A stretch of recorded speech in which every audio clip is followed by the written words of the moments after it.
Chers frères et sœurs en Christ, que la grâce et la paix vous soient données de la part de Dieu notre Père et du Seigneur Jésus-Christ. Amen. Tout d'abord, je voudrais adresser à Christ ma reconnaissance à propos de vous, de votre foi et de votre soif de la parole. Continuons dans cette voie. Vendredi, dernier jour de la semaine, pour certains les jours se ressemblent, même un peu trop, mais j'espère que comme Paul, vous estimez que les souffrances du moment présent ne sont pas dignes d'être comparées à la gloire qui va être révélée pour vous, co-hérités de Christ.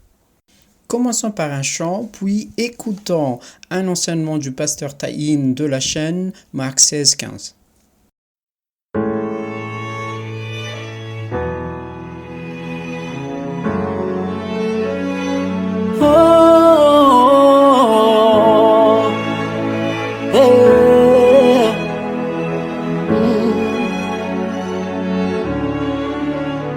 Baba wo misoka tamira jabi faminda kufitavang iterapa no wisanando Baba wo isakare minito tina vela no ni aterekizana tena tito Baba wo bevitavanga no ifuna kufatikingani nangatingwa no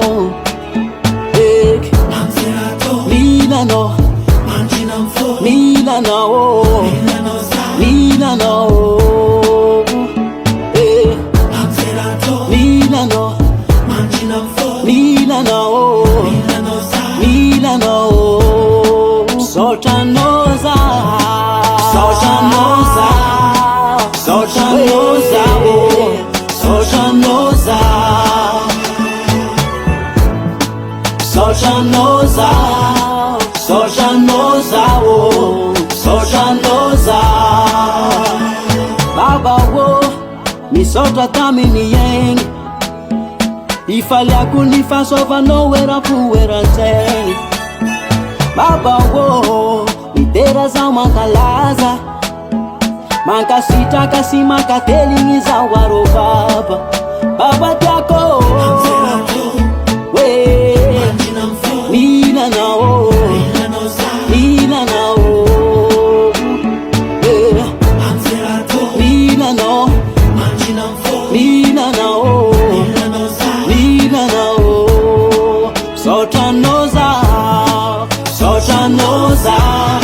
Sochanoza, oh, Sochanoza, yeah. Sochanoza, Sochanoza, oh, Sochanoza.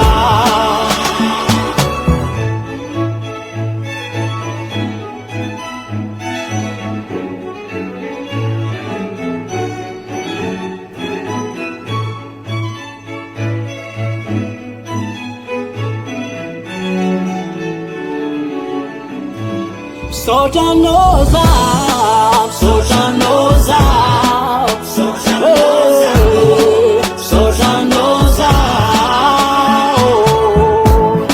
Sochanoza, Sochanoza, Sochanoza. Kami kufuleni, kami raajabi, baswaba na kitavana na meno warayo. Sochanoza, Sochanoza, Sochanoza, mira jadi jadi manano wanai.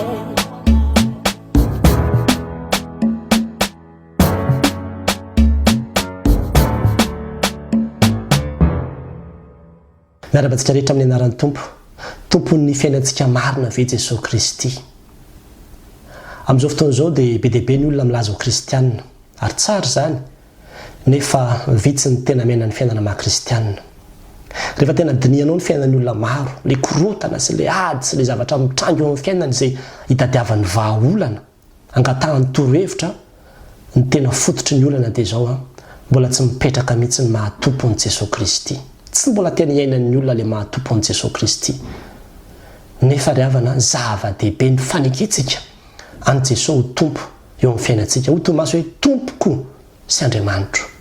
Ary zany nambarany tenin'Andriamanitra any amin'ny Petera 2:7 fa mana-masina ny Kristy ho tompo ao am-ponareo. Zava-dehibe io mandray an' Jesosy ho tompo eo amin'ny fiainanao io. Rehefa miresaka hoe Jesosy ny tompo dia misy zavatra efatra tokony ho tadidintsika mandrakariva. Ny voalohany dia izao la hoe tompoko, izany hoe fanajana. Tena fanajana ny dikan'izany. Tsika mampiasa ny teny hoe misaotra tompoko, eny tompoko. Ary tsika koa dia mampiasa ny hoe tompoko lahy sy tompoko vavy, izany hoe maneho fanajana. Ary izany tokony tadidintsika mandrakariva ny amin'ny hoe i Jesosy io Andriamanitra io. Na dia sakaizantsika aza dia Andriamanitra io. Eo kipetraka foana ny fanajana azy rehefa mandray azy ho tompo ny fiainanao ianao. Izany hoe rehefa manome zavatra azy dia oka izay tena tsara no atolotra ao azy, ho fanajanao azy. Rehefa manao fotoana aminy dia oka ianao maro-potoana ho fanajanao azy. Rehefa mandray zavatra aminy dia oka ianao hisaotra sy hankasitraka mandrakariva ho fanajanao azy, satria izay ny dikan'ilay hoe Jesosy no tompoko, fanajana izany. Izay ny voalohany. Ny faharoa dia ny hoe tompony, izany hoe midika indray izany hoe fananan'i Jesosy Kristy ianao, propriétaire.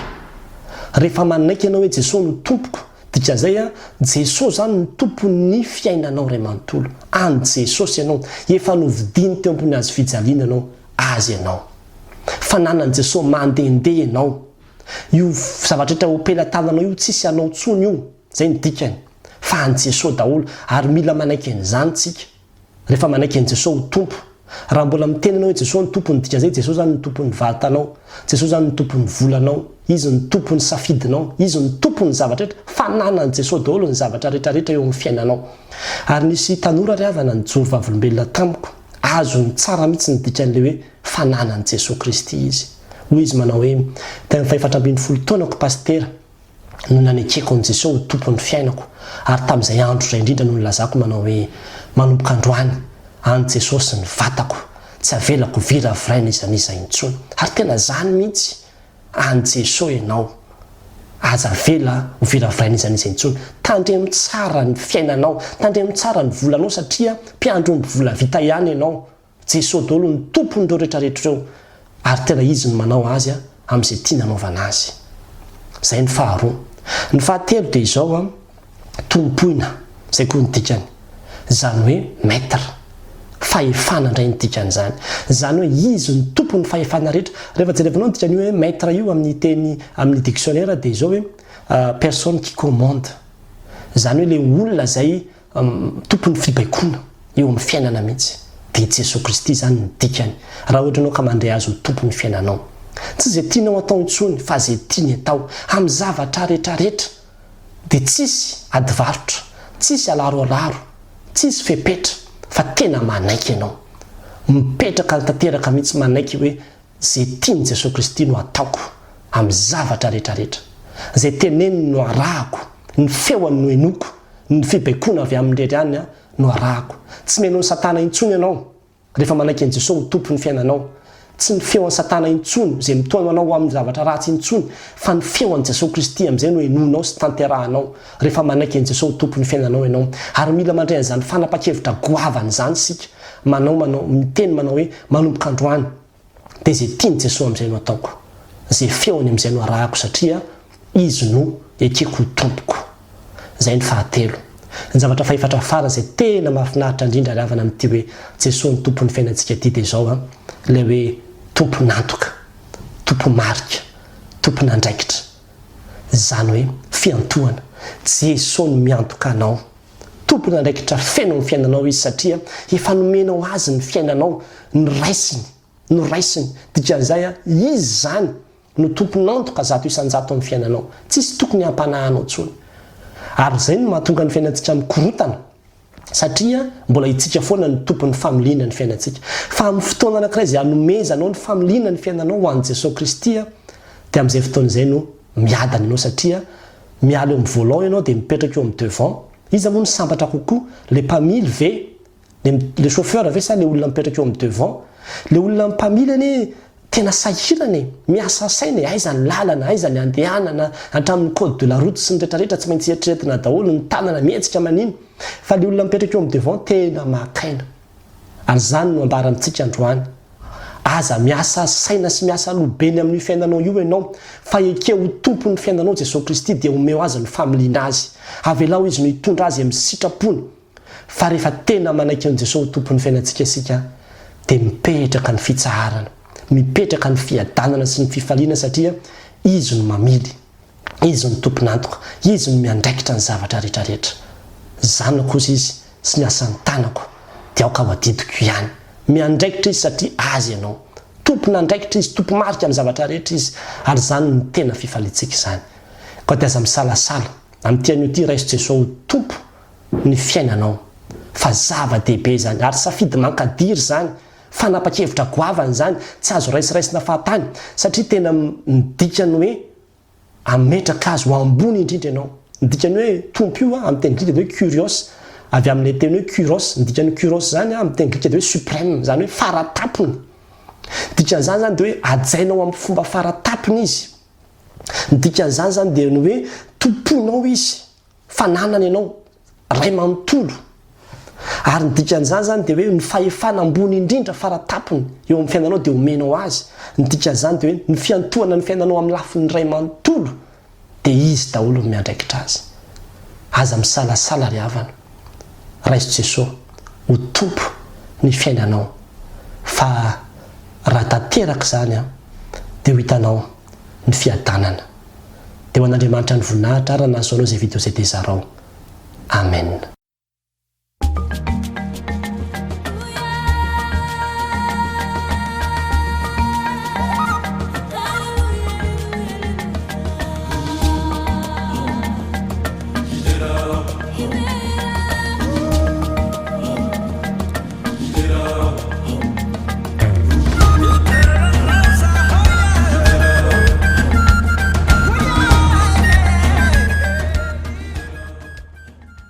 El Shaddai, Dieu Tout-Puissant, bon berger, garde tes moutons pour cette journée. Amen. Bonne journée à tous, prenez soin de vous.